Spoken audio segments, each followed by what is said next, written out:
Another session live with Littledata, and it's a bit of a different one. I've got a live in-person interview today with Oliver here from Suite Analytics. So thanks, Oliver, for coming. But it's nice to be here. We're the only two entrepreneurs from the marketing tech industry in Newbury, so we thought we could at least be in the same room. That's true. That's true. It's a small world.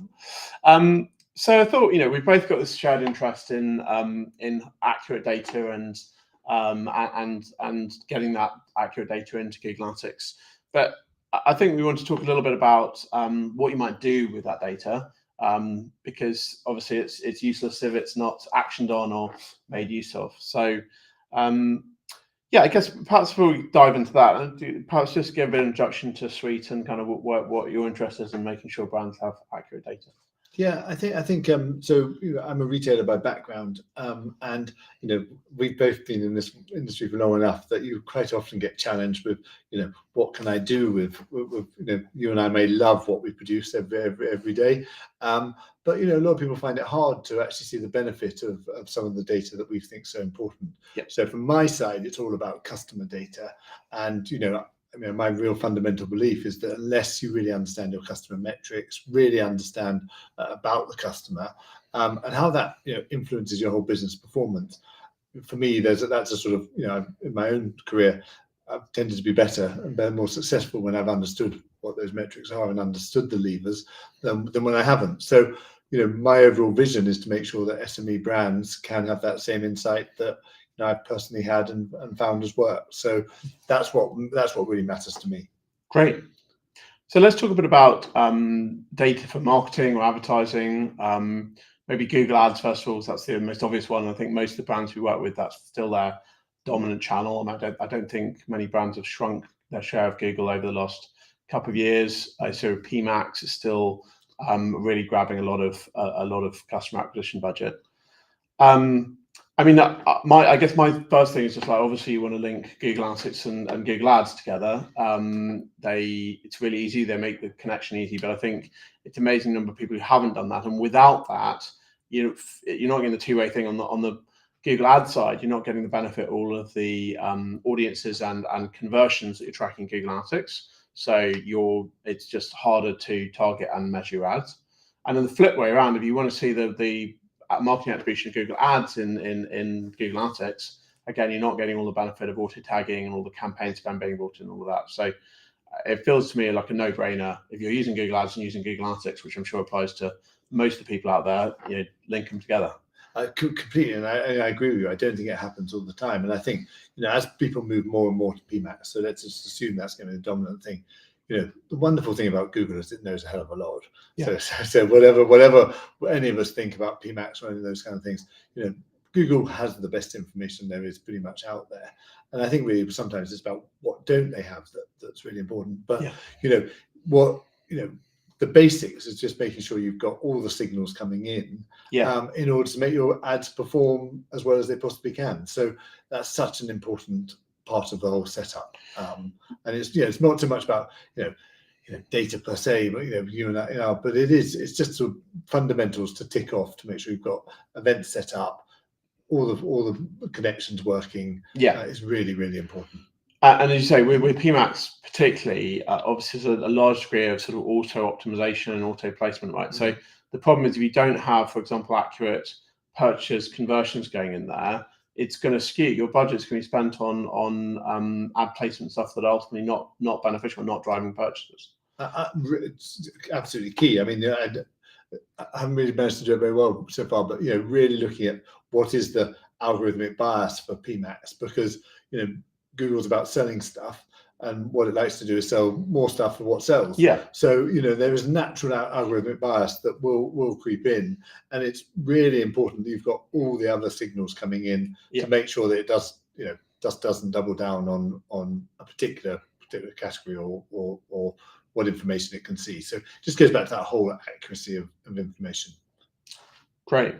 Now, one of the other features that we like to push a little later is this idea of building audiences in Google Analytics and then pushing those into Google Ads, and particularly building audiences of things like whether customers purchased before or not purchased, and whether it's and also based on lifetime value or number of orders. So you can say in Google Analytics, right, I want to target people who've not purchase at all, or people who've only purchased once. Now, there is a limitation of that, which is that obviously we're only talking about people who purchase in the lifespan of Google Analytics. Now, and to be specific, Google Analytics it's 4, yes, so right. it's even more specific. Right. Yeah. So I guess the challenge a lot of brands have there is that maybe they've only been on GA4 for 3 months, maybe less in some cases, and so what if they want to target people or exclude people who purchased before 3 months ago? Yeah, and I suppose that's where we, both our worlds, we come together on that. Is that Suite, we have all the customer history, and we have automated feeds into Google, into Meta. I'm sure we'll talk about Meta a bit later on. But so if you do at the really basic level, PMax, you've got that ability to select how much you want to target existing customers or not. If you've only got that limited feed, you've got a whole load of customers who depending on what your life purchase cycle is, then you haven't got all that information in GA4, and then as Suite we can provide that complete picture, and we can segment. So again, there are again, same things. We were talking about subscription brands, weren't we? Where in particular that's a nightmare for some of the tracking from GA4, because subscription brands have got a whole lot of people purchasing, but they never go back through the checkout purchase. So I think there's a number of things where customer data is needed in order to enhance what you can get through GA4. Yeah, I agree. And I think it's also when it comes back to the audience building thing, it's also being able to have this sort of granularity of tracking things like product categories, product variants, etc. So you can build. You might want to target people who are very specifically interested in one product and bought another, or people who are interested in a particular product but never bought it. And to do that way, what you need is not just the purchases, which obviously is important, but also all of the steps that led up to that, the funnel events. I think that funnel event is really important again, because it's that whole intent thing. And I mean, that's obviously most current through GA4, and we'll talk about GA4 actually more, I'm sure. But that's really vital, and being able to segment on those. I think the other thing we're seeing customers doing is beginning to, going back to the algorithmic bias bit, is about splitting things out into different campaigns in PMax. So you're not, there are obviously some benefits of just running one PMax campaign and letting them all go. But I think that we are seeing is people beginning to split more and more. By going a product category or by geography, what I've seen some people doing is almost taking their top products out into a separate campaign, so that because otherwise, so then that allows the next campaign to build up behind another set of products. So there are quite a lot of splitting that I think when I originally sort of heard about PMax, I thought this is fantastic. Everyone can just plug one thing in and away they go, and we'll just all leave it to Google. But I'm definitely seeing people taking across different accounts, different splits, different actions, which we're then from a customer perspective we're feeding in different audiences. Different audience for each one. Yeah. I guess there's one thing I try that with. I mean, I guess my view is with the importing the audiences by email versus sending basically the cookie IDs from Google Analytics. There's kind of pros and cons of both. You probably want to do a bit of both. So that as we discussed, the pro of giving Google a long list of your customers, but what my customers mean the customer email addresses, is that you can go back, people purchased 1, 2, 3 years ago. Downside is they've got to match a Google account, so they may have purchased from you with Edward Upton at Littledata.io, but their Google account might be Edward at Edward Upton. So it's sort of it's not going to be a one-to-one match. Equally, flip side with the cookie IDs, obviously there's plenty of situations in which customer might have purchased on a different device or etc. and it's not linked that way. So I think neither of us in our products are charging more for providing this bit of data back into ads. Yes, exactly. So all I think both of us would be saying is that just don't forget either route. And you'll have better chance of doing better from switching. Whether it's my kind of feeds on or your feeds on. It makes no difference. There's no absolute magic answer, but it's free either way. Well, let's talk about Meta a little bit. So the same basic principle applies here. Meta, Facebook's obviously got extremely good at doing programmatic optimization of ads and guiding towards a maximizing the purchasing, but only if you tell them accurately what is being purchased and link that to the ad. So Littledata uses Facebook's what they call their conversions API to send in all that data server side. Two advantages of that, obviously, first we get 100% accurate ads, but accurate purchases, and so triggers for the campaigns. But also, secondly, you're getting more enriched events. So things like whether it's a subscription purchase or whether what product category they bought and so on. So, and I think again you have the similar thing where you can import the customer history into Facebook to complement that. Yeah, I mean, I think exactly that, and I think it's exactly the same position.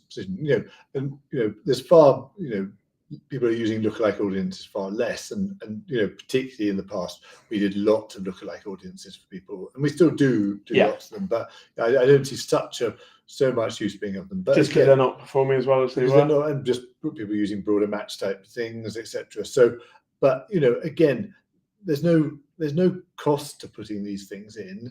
And you should be working with your agency to really identify which bits of information relating to the campaigns they're running is going to give them the best result. And it's that's the joy of it. You can do it. It's very simple to do, and you shouldn't be missing that step.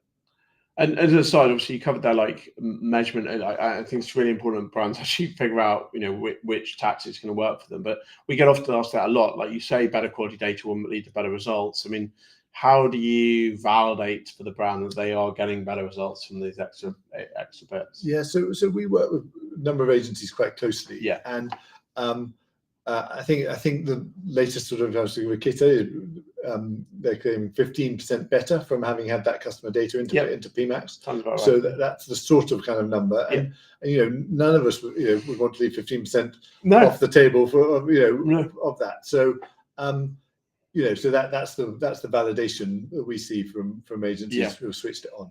And fun enough, it's a very similar number. I mean, I think for us, typically brands are missing sort of 15 to 20% of their conversions in Google Analytics without Littledata, and so that again, I had this exact maths with a brand the other day. They would happen to be doing like 100,000 a month revenue without Littledata, and they had a parallel account where you get 115,000, and it's like great. So that you're getting 15,000 extra revenue visibility a month. That's clearly got to improve your campaign performance. Yeah, and I think it's difficult sometimes for you and I to absolutely quantify that, but exactly that. There has to, I don't think that Google works better on 80% of the data than it does on 100% of the data. Yeah. So you might as well give them 100%. Correct. And that's the same views both ways. Yeah. Okay, cool. So I think the other thing was then going into we were going to chat a little bit about iOS 17. So this is one of the big themes this month. Yet another rollout of Apple's intelligent tracking prevention, and this time kind of targeting a low blow perhaps at Google and Facebook or Google and Meta. They're basically trying to target the little GCLID or Facebook FBC parameters that happen in the links that are only one way that they can link the ad back to the to the purchase or what happens after they click on the ad. And Apple's going to start stripping them out for basically iOS or Safari products. And I think some of the email sort of bits as well. So it's both. Mail, so it's email as well as ads in that sense. So I mean, I guess it's just like another complexity for brands, isn't it, doing advertising? It's not. I mean, I think we should be clear that it's not going to like ruin UTM tagging. In fact, it makes UTM tagging more important, because what happened before is you could kind of get away without it, like particularly with Google ads. If you had the click ID and you had the accounts linked, it would basically tell you, oh yeah, that was a Google ad. We know what that was. But obviously now that will be stripped out. So what you actually do have to do is say UTM, is source as this, medium as this, campaign as this.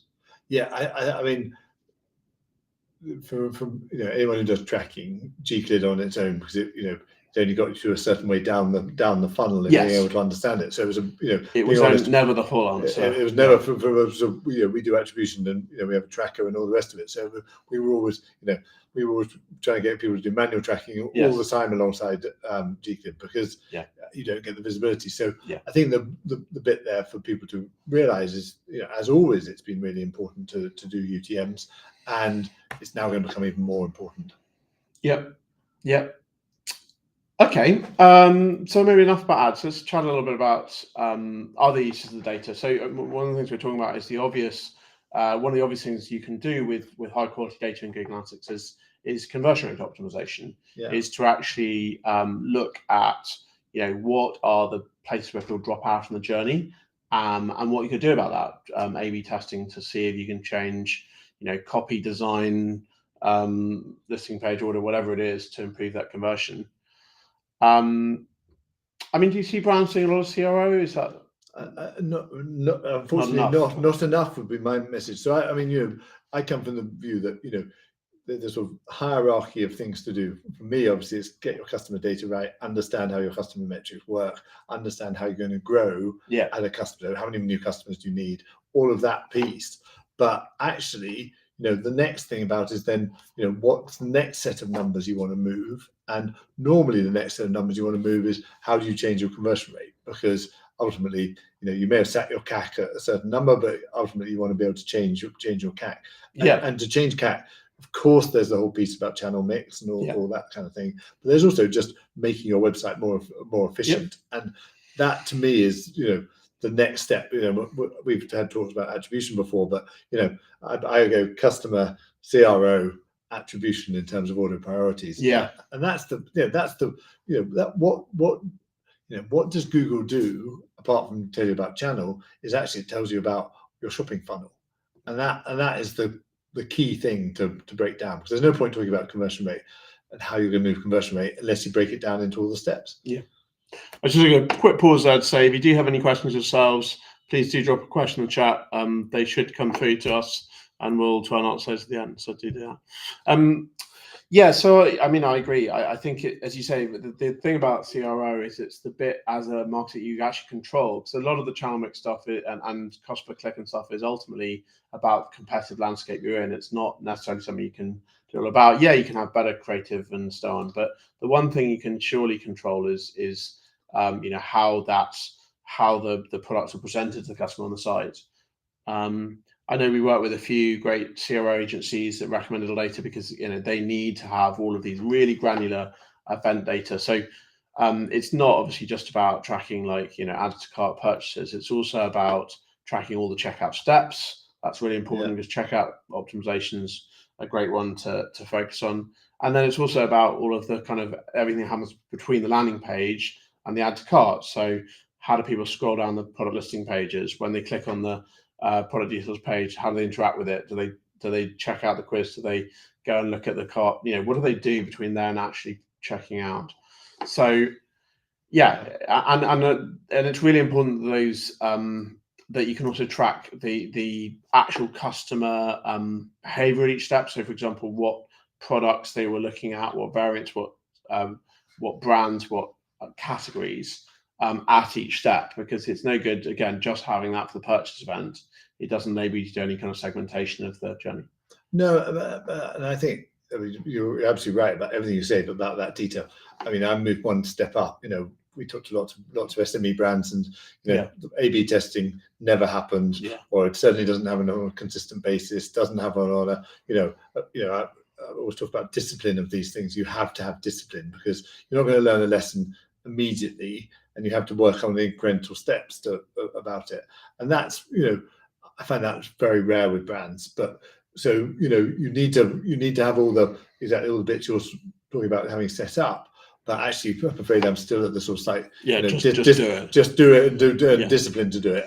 And the real problem actually, I just think for SMEs, which what we deal with mainly is it's very difficult to find a cost-effective access point for CRO. It's still quite sort of it's a chunky amount of money, and you feel a bit, oh my god, and so I think that's another challenge for brands, but really important to be at least asking yourself some questions.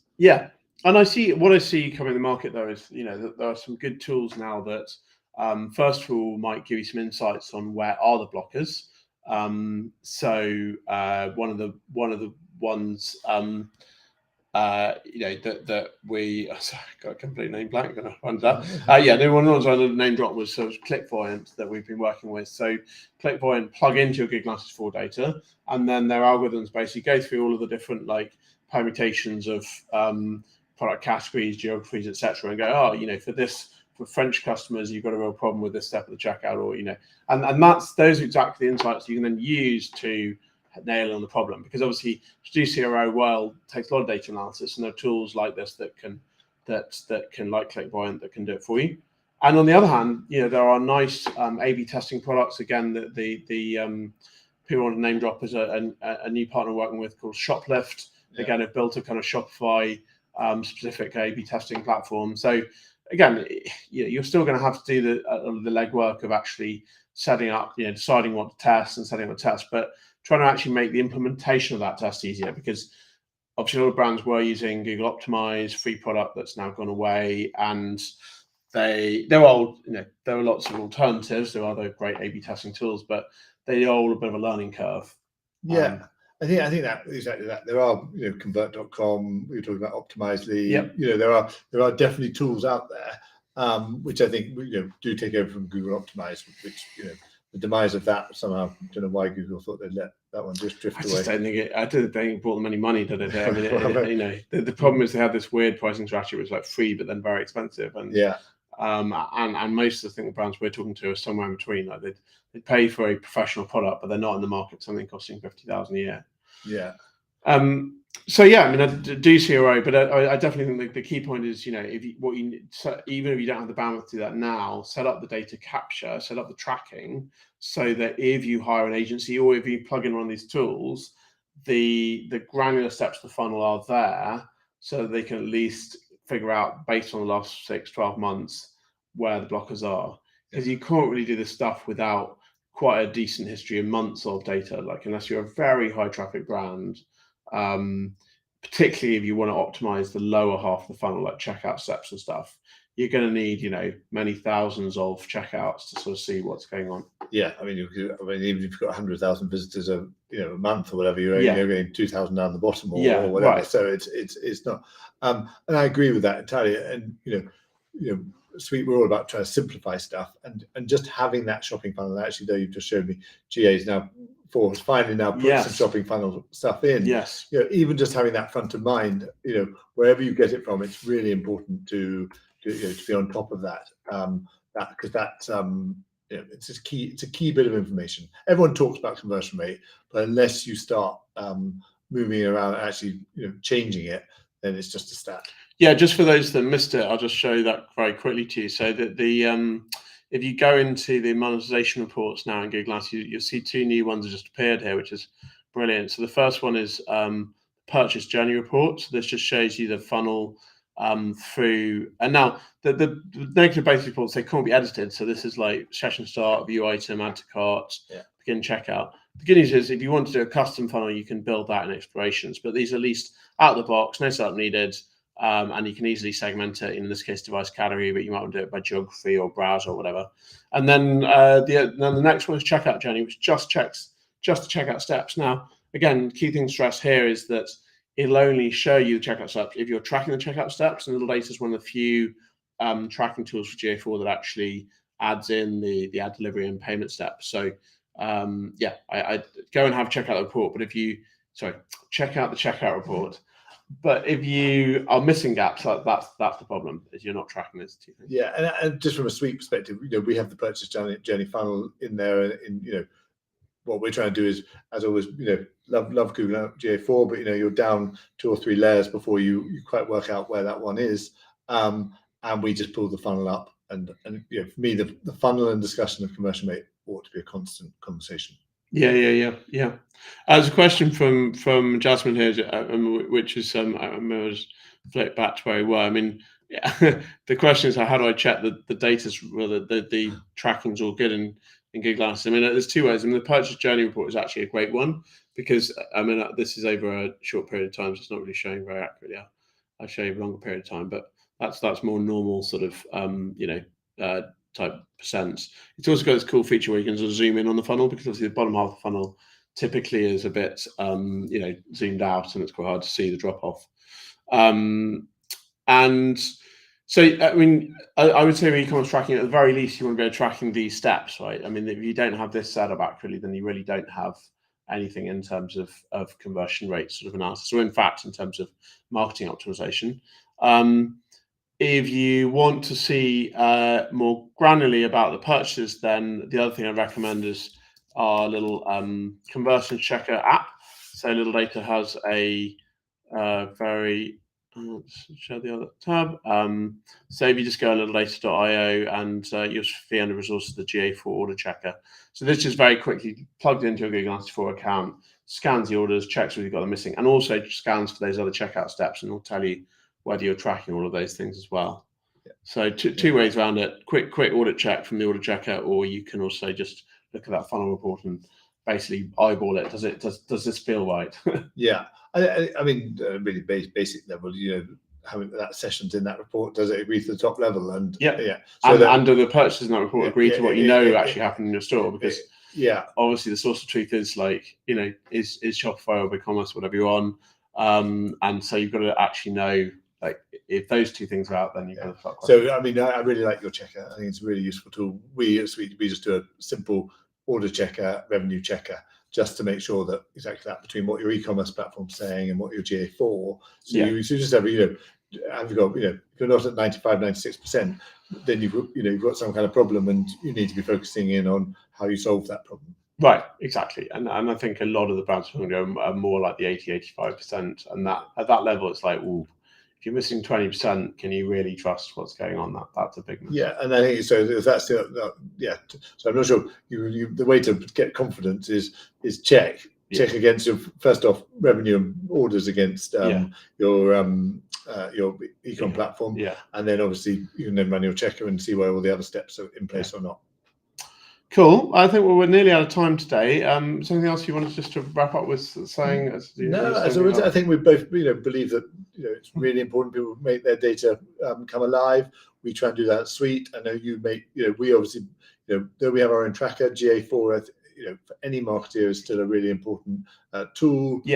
And we're all aligned in trying to get things as accurate as they possibly can be. So and I think you can have real data. Don't think that your ads don't need the data that you've got or we've got to make them work better. And I think so the value I see of suite analytics these days, maybe just get a little bit easier to see some of the really impactful stuff about the business without having to dive into lots of custom report building. But going back to the first point, I kind of think since Google has such a stranglehold of the online marketing market, like, as you say, not being you do need to be able to feed the data into Google's and via Google Analytics. So getting that data feed right, sharing as much as you possibly can with Google, ultimately gives you the best chance of winning out against competitors. I see it as it's ruthlessly competitive. In a world in which competitors share better data with Google, they will win out, sadly. Yeah, and then they'll have lower CAC. Lower CAC. I mean, we believe about customer numbers and new customer numbers and CAC. How you lower the CAC obviously then becomes the immediate next discussion. And I think we're trying to cover off today is don't miss the basics that you can get from your customer data in making sure your CAC is as low as it possibly can be. After that, you can work on everything else, but don't screw it up with not having the right data in. Very good. We'll end on that note. Thank you very much for listening. We'll be back next week for another session live with Littledata.